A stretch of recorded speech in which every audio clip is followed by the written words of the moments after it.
Hello, dear ones. Father Peter John coming to you from the woods at All Saints Orthodox Church in Bloomington, Indiana. Christ is in our midst. I'm talking today about Saint Simeon the Stylite. He is the first of the stylites. You may recall that a stylite is a person who lives on top of a stone pillar of some kind. We think of a stone pillar, we may think of something about this big around, and we say, how in the world can somebody live on top of that? But when you talk about the stylites, it can be a raised stone column, a structure, something that's big enough to actually have a little bit of a cell on top of it, a small building on top of it. There's actually a trailer for a film. I don't think it's been made yet. It's been out there for quite a while. It's called The Last Stylite. And if you'd like to see what one of these columns looks like with a little house, a little cell on top of it, you can go just Google The Last Stylite and watch this little clip about what it means to be a stylite. Anyway, all that being said, I'm talking about Saint Simeon the Stylite today. And he was born in Cappadocia. He grew up in a Christian home, and when he was 13, his father put him in charge of the herd of sheep, and so he became a shepherd. He was very responsible and took his job very seriously. One day, he heard the Beatitudes in church, and this teaching of Christ, it really captivated him. And so he went and he found an elder, a Christian elder, and he asked him to explain the Beatitudes to him. And as he heard all of these things, the words of Christ being expounded by this holy old man, there was something of a seed being planted in his heart that ended up growing, of course, into this great Christian fruit-bearing tree. So anyway, Saint Simeon, when he was 18, he became a monk.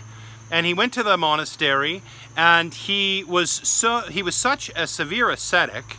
He was so much into prayer and fasting and feats of asceticism that the abbot in charge of the monastery actually became very concerned. He was kind of far more strict on himself than the other monks were on themselves.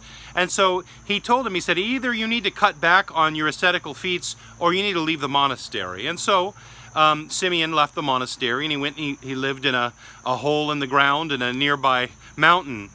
And the abbot of the monastery sometime later was praying and received an angelic visitation, and the angel told him he needed to bring Simeon back to the monastery.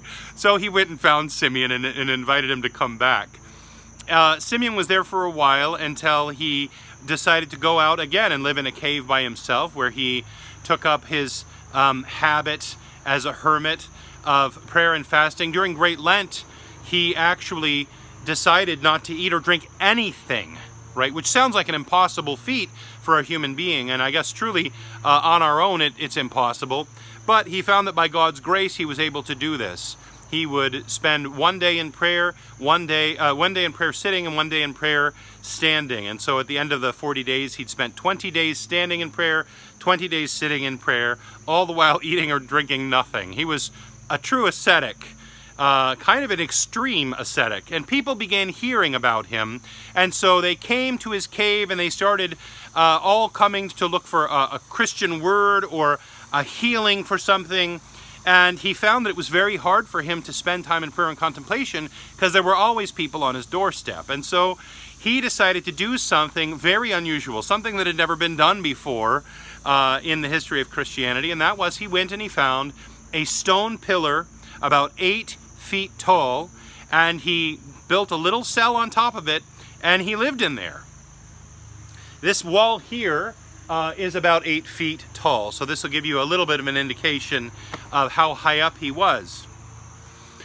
Well, people would come to him to the bottom of this pillar, and they would ask him for a word, or they would ask him for prayers. The Patriarch of Antioch in the middle of the 5th century actually came to him. He heard of his reputation as a saintly man. He came to him. When he got there, he got on the ladder, went up to the top of the pillar, and he served the divine liturgy there with Simeon at the top, on the top of the pillar, and then served Simeon communion. So Simeon, again, lived this life as this first stylite, And he didn't just stay on one pillar, though. His pillars grew. So he found one that was taller, and he went to that one, and he found another one that was taller. Finally, at the end of his life, he was on a pillar that was 80 feet tall. It came to pass, actually, that there were so many people trying to get to him, and they were at the bottom of the pillar, and they were making so much noise that he couldn't, it was so hard for him to concentrate. And so the authorities actually built walls so that people couldn't get close to the pillar unless he let them in, and if he wanted to come and have somebody come and so he could pray with them or something. He never let women inside the wall. He did not want to be tempted by viewing women at all. And actually, one of the very, very kind of intense stories in his life was when his mother, who had looked for him for years, finally found him on top of this pillar. She asked his disciples, she said, "Please tell him his mother Martha is here and I want to see him." And he sent word back to her. He said, "Mother, if we are counted worthy, we will be together in paradise, but I can't let you inside of the gate." And so his mother